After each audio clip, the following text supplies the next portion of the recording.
Smooth, elegant, athletic, and often very fast.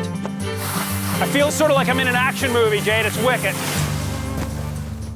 Be it mountain or bunny hill, downhill or aerial, sometimes it seems like the whole world's gone skiing. Where we live in Ottawa, it's handy. Don't have to go to Florida or somewhere to do it.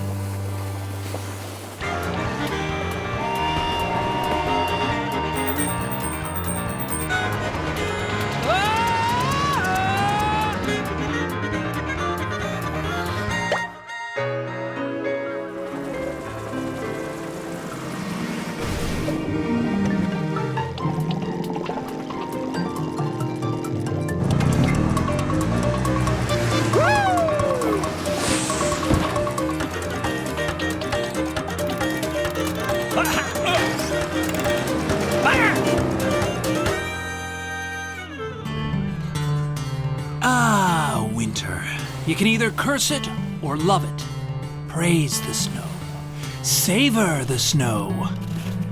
The thing about snow is that it's hard to get anywhere. Either you're sinking or you're sliding all over the place. It's not conducive to travel. But if you slap a couple of big old flat things on your feet, you keep yourself from sinking into the snow. But wait, it gets even better. You slap a couple of fiberglass laminate boards to your feet, coat them in wax, then attach them to a pair of rigid plastic racing boots, then you're skiing. And there's no limit to where you can go. Except, of course, trees and rocks, lakes, cars, streets, I guess, building. Can't ski there. The first real evidence of skis dates back to about 4,500 years ago, where the idea of traveling on long slabs of wood came about because of necessity. Crude skis have been found in Scandinavian peat bogs as well as depicted in cave drawings. The word ski actually comes from an Old Norse word, skid, which means split length of wood. But it wasn't until the late 1800s that skiing really came into its own. Telemark skiing is the origin of all modern ski sport. Almost every discipline that we watch today on television and in ski sport began with telemark or these kinds of skis.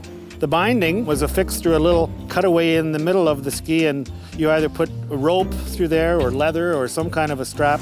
Telemark skiing is freeheel skiing. It allows you to travel across country. It allows you to go uphill, downhill. Sondre Norheim, who was born in Telemark, Norway in 1825, figured out how to ski downhill with a free heel. The downhill ski, or the lowermost ski, is the one you put most of your weight on, and you look like you're genuflecting or kneeling. The other part of going downhill was something to balance with. In the earliest days of telemark skiing, what was used was basically just a stick. We'd use it once in a while just for fun, and sometimes more than one person is on the stick. It looks like dancing down the hill, right? Yeah. That's what it feels like, too. Yeah. The Bizabuben Telemark Ski Club not only celebrates the rich history of Norwegian skiing, but they also give ski lessons to dashing TV hosts. You must be Vince and Kathy, I take it. That's right. That's us. My name is Jeff Douglas. Nice to meet you, Jeff. Of Things That Move. You're gonna teach me to telemark? We're gonna give you a primer on telemark skiing. I'm scared. You should be. First thing you're gonna need is a pair of telemark ski boots. Those look like normal ski boots. Well, they're very similar to modern alpine boots, but they've got a bellows in them in here that allows the boot to flex. And then there's this little piece on the back that allows the upper leg to go back and forth. To complete the ensemble, you do need a telemark sweater. Now, as soon as you put that on, the whole experience of telemark becomes easier. It's almost like you learn how to turn right away. It's gonna go right into your blood. That's why we wear this clothing. Otherwise, if we took regular clothes on, we'd probably be alpine skiing. Oh, I hadn't noticed that you were dressed differently. How you feel? Yeah, I feel good. Okay, good with that. Do I get to took? That's Hook. Oh yeah. Olaf, it's Olaf Olafsson. Yeah, I think we're ready for stage 2. Let's Yeah. do stage 2. Let's go. There's yellow snow there. That's from the last person who was learning. Okay, Olaf, now what we're going to give you is a very modern version of telemark ski, Okay. which a binding is mounted on a twin tip. What'd you call me? A twin, step down.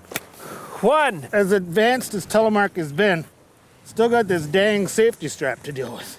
And that's because often you're gonna fall, wipe out, and do the No, old 'cause yard sale. There's no brakes. Yeah, you won't fall. If you knew how many times I'd heard that. Step down. Good. Is that in? Oh yeah, that's fine. No, but is it in or is it fine? It's in. Okay, because fine is one of those things which means it's not quite in, but it's not me on the skis, so it's fine. Okay, Olaf, how much experience have you had on skis? 20 minutes. You got it perfect already. I'm tired though already. Is that too Kind far? of stretching too far. So what you really Oh, want to nice. do is just bring your back foot just about a boot length in between. And Yes. keep your sort of hands forward, Yes. okay? I'm scared. Follow me. Olaf, I'm Okay, sport. down. Just and like that, up. huh? Your Just heart rate put goes. all your trust in the sweater, Yeah, that's right. okay? Okay. Time to do some telemarking. And up, back, up. Okay. Hey, you haven't fallen yet, Olaf. No, I almost fell though. Beauty. When you start to resent the sweater. How did that feel? It feels good, you know, like it feels natural anyway. Ready to give her another shot? No, but let's do it. Okay. Yes. Up and down. Up. Get your hands forward. Down. That's it. That's it. Up again. I'm telemarking. Drop it down. Beauty. By the late 1800s, ski hills and resorts had cropped up in Europe and North America, and just about anywhere there was a mountain and some snow. Soon skiers were shushing through slalom gates, speeding down mountains, and jumping through the air with the greatest of ease. And not just for fun. Many were entrenched in steep competition. Johnny Fripp, the great Canadian racer from Ottawa. His competitive record spans a quarter of a century. I guess I started racing right here at Camp Fortune, and in those days, the Ottawa Ski Club was probably the largest ski club in the world, apart from the Ski Club of Great Britain. Fripp was one of Canada's top international competitors in the 1950s, along with Arnold Midgley and Sean Fripp, John's younger brother. First time we were at Bengen, standing at the side of the course, learning the course. We'd never been there before, and all the Europeans would come flying down the mountain and zoom past you, and you'd think, my goodness, they're going so fast, how could we possibly go that quick? And it was quite a learning experience. My experience was complete and utter fright. We started at one level, and perhaps we took it a little bit, and then the Crazy Canucks took it another level, and so on. Each generation built on the one before. Downhill racing is the Formula One of the alpine world. Speeds on the hill can reach upwards of 160 kilometers per hour. Some of the best at this sport, the Canadians. Podborski, Reed, Irwin, Murray, Hunter. The Crazy Canucks in their spiffy suits sped their way to international stardom. Sometimes people say that ski racers are crazy, but really they're not crazy. They're very smart. You have to be intelligent, and you have to be a risk analyzer, not a risk taker, if you want to win in ski racing. It's all about learning the line, knowing your technique, knowing what you can do to go as fast as possible without crossing that line and crashing. Nancy Green was Canada's sweetheart of the slopes who achieved her gold and silver medals at the 1968 Olympics. When I was racing, I used a 200-centimeter slalom ski that had a groove down the middle, so they were hard to turn. So you had to go down and up and get your skis unweighted to make them turn. Way back then, they used to say, "Bend the knees, $10 please." And when people bent their knees, their weight went back. So to counteract that, they invented the pole plant. As you go down, reach forward and plant the pole. That kept you centered in the middle, it kept you in balance. As skiing changed, so did ski equipment. In the early days, bamboo poles were very common. These poles were wrapped in tape to strengthen the bamboo to keep them from splitting. And nowadays we've progressed from there to steel poles and now to aluminum alloy poles to make them very light.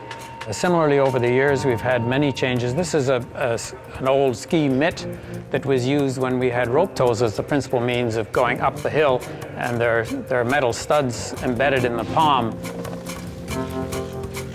I went in my career from wood skis and leather boots, and then of course the metal skis, and then fiberglass skis. When I think about how the skis changed through those years, I mean, it was nothing compared to what we've gone through since then. Today's skis take their cue from the most evil and threatening people on the planet. Snowboarders.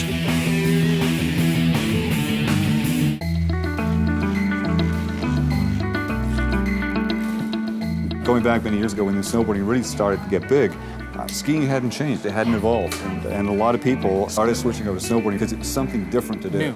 Yeah. Right. So what happened was the ski industry had to rethink itself, and they started to use new technology, and that started to bring people back into the skiing, because now people got off the boards, got back on the skiing, oh, wow, this is totally different. This is not what I used to do. This is now a totally new sport.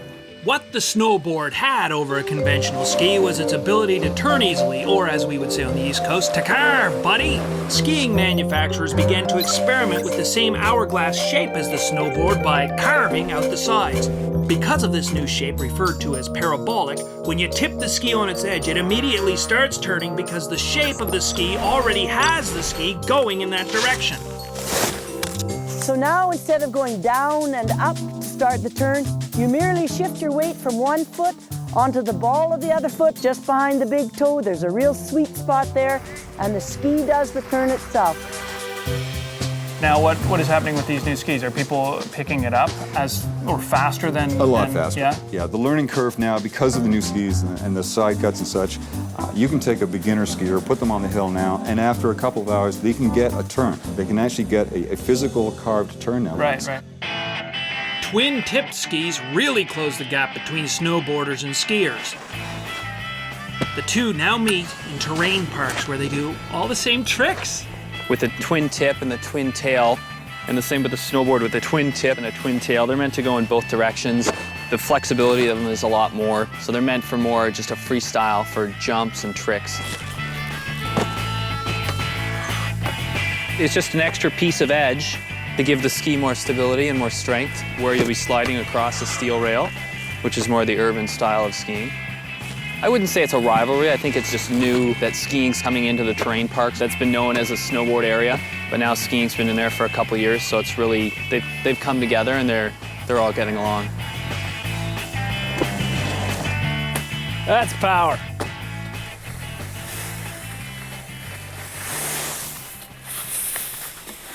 Hello, Jade. Hi. You gonna teach me to race? I'd absolutely love to teach you how to I'm race. ready. Feel ready. How's this look? It's a start. You can go 160 kilometers an hour on these things, is that right? I don't want to do that fast. Oh, okay. Well, how fast are you looking to go? 35, 40. Okay. Now I'm gonna push you. Okay. Okay. Okay. What are you doing, dude? I'm gonna push you back. Go for it. No, I'm just joking. So if I was to push you, you're a little bit off balance. Now I want you to bend and crouch low. Get your feet out. Yeah. Okay. Now. Look at that. Look at that. Better balance, better stance. We're gonna feel more stronger on our skis, and we've also created a better platform that we're gonna steer off of and carve. Sorry, I keep thinking you're gonna push me when I'm not ready. I had a hockey coach who did that kind of crap when I was a kid. Okay, so we have our feet shoulder width apart. Yeah. Right? Now I want you to bend, both at your ankle and at your knee. Right. Tuck under, hands out in front. Yeah. There you go. That's looking good. Damn, it hurts though. Hurts a bit. Hurts my quads. You're going a little red, buddy. It's the helmet and the suit. Okay, relax. All right. Well, what next? Now we got to go down the hill to actually get some speed. That's what Podborski got? Is here lean over a bit and now go? Yeah. Dude. Duck! Roll the ankles!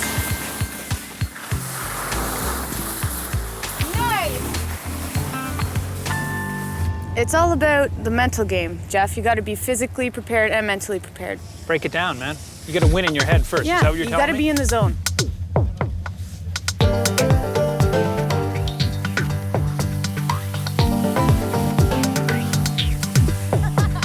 I think you're doing really well for your first time. I'm actually a little more of a telemarker.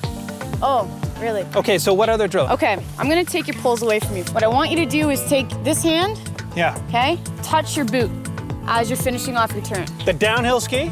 Yep. Crazy. Just Here we go. push yourself, princess. Turn, touch my boot. Turn, touch my boot. Time to center. Turn, touch my boot. Turn, touch my boot. How you feeling? Good. Just pensive, that's all. You know, when I see myself in your goggles, I think I look sort of like a scuba diver, like Jacques Cousteau. I feel kind of like I'm in an action movie, Jade. It's wicked. I got that whole hand thing that you're doing. Okay, now the last turn, rail it.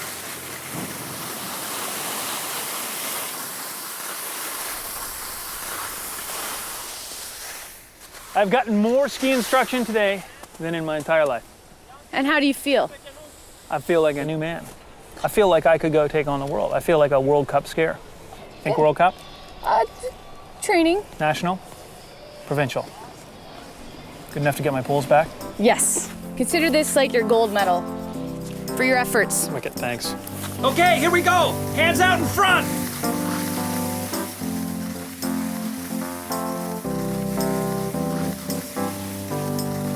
For some skiers, going really fast down a really steep slope wasn't enough of a thrill, and so another sport was born: freestyle skiing. Freestyle skiers go bouncing across moguls and fly through the air, and they've been doing it since the 1980s. Back then, Meredith Gardner was the queen of the freestyle. You know, I think the event that I won that stands out the most to me probably is when I won the World Cup title the second time in aerials. I had taken on doing a double twisting, double backflip. When you see an aerialist, you'll see them going like this at the top of the run, and what they're doing is saying, I go up, I turn my shoulder, I see the ground, I turn my other hand, I squeeze, and then you think one last thought. For me, it was always toes. So I thought when I hit the jump, make sure my toes were pressing. Because the worst thing that could happen to you in aerials is to go off your heels and do an uncontrolled spinning rotation. So I remember the feeling of going up in the air and looking down and seeing the ground and spinning around again a second time and landing on my feet and knowing the minute my feet touched the ground that I had sealed up the World Cup. And I just remember this amazing feeling of feeling about 10 feet tall. These days, Meredith spends her time coaching young freestyle skiers, building a program for Ski Ontario. She's also teaching one of her favorite students, her 2-year-old son Gardner, how to ski. He's just started to want to turn. I don't try to teach him how to turn, I just wait till he decides that he wants to do it.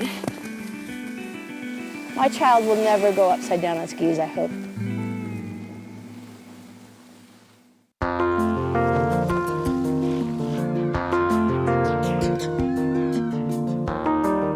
This is what you do when you can't afford the lessons. You just sort of hang out at the top of the bunny hill and watch.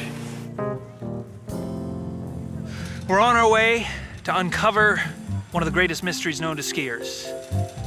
How did the bunny hill get its name? Just tell me why it's called the bunny hill. Because it's small? Small like a bunny? No. Why do you think they call it a bunny hill? Because it's white and it looks like a bunny. Snow bunny? Snow bunnies. Yeah. That's a snow bunny. What's a snow bunny? That's only for adults. I just know that if you get called a ski bunny, it's really quite an insult. The great thing about skiing is that if you start young, you can stay with it all your life. That's certainly the case with Ralph Sneed, a former member of the 80+ Club. Former only because now he's in his mid-90s. And I started skiing when I was 10 years of age. That was in 1918. Well, I suppose it's like anybody likes any particular sport. Why do you do it? Do it because you like doing it. Mainly you're on your own. Nobody can get you on the phone. And where we live in Ottawa, it's handy. You don't have to go to Florida or somewhere to do it. Okay, wait. That is the great thing about skiing. You can do it just about anywhere in the world. Israel, India, Dubai? Dubai is home to the world's 3rd largest indoor ski hill. Hey, even outdoor mountains need a bit of help now and then. We've got 250 acres plus a bit that we cover with snowmaking 100%. We rely on it. There's not enough natural snow in a year to get stuff open. And when the temperatures and everything are right, we can produce about an acre-foot of snow every 15 to 20 minutes. The first snowmaking machines hit the slopes in the 1950s. The premise? Pretty simple. Snowmaker needs 2 pipes, one filled with water, the other compressed air. What we have is a water hose coming into the bottom. We have air coming also into the bottom. It runs up a separate pipe internal of the water. The water being on the outside helps keep that airline free of freezing up. As we get to the top, we've got 4 water nozzles, and on this model we also have 4 little air ports that are just ahead of the water nozzles. And the water comes out of those nozzles, the air comes out of their own nozzles, hits the water stream, mixing externally, and that's allowed to freeze by the time it hits the ground. There is quite a difference when you're skiing on complete natural snow to man-made snow. Man-made snow tends to be much denser. It actually holds the ski edge much better. It's much more consistent. All that white stuff has got to be groomed. So, ladies and gentlemen, I give you the ballet of the snow groomer in B-flat.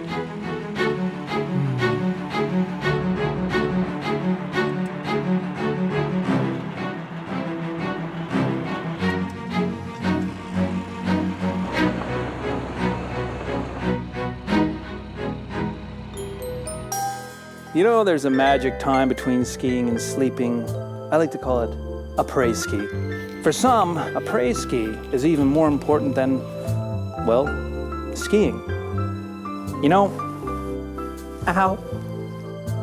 I may not be that great a skier, but this is something that I truly excel at. Jeff, come ski with me. Jeff, come on. Just go without me, go. Come on. Just go, please go. Jeff, let's go. Hey, Jade. Hey. I was just having a little après ski. Well, we have to ski some more. The conditions are mint. Groomers just went out. It's pure corduroy. This is going to be an experience of a lifetime. I'll get my helmet. Let's go. Come on. Here we go. My thighs hurt.